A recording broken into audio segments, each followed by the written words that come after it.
Gentlemen, strip out of your civilian clothes and place all of your belongings in the box with your name on it. All of your belongings. Shake your hair, wiggle your fingers, spread your toes, blow your nose.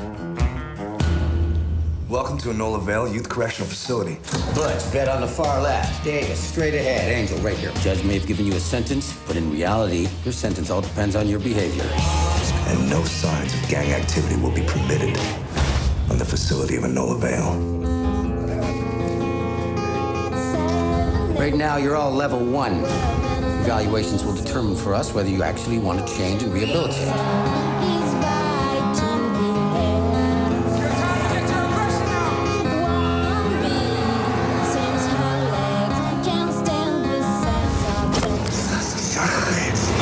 What happened?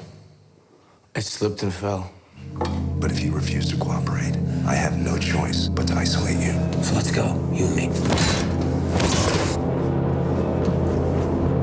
Come on, throw down.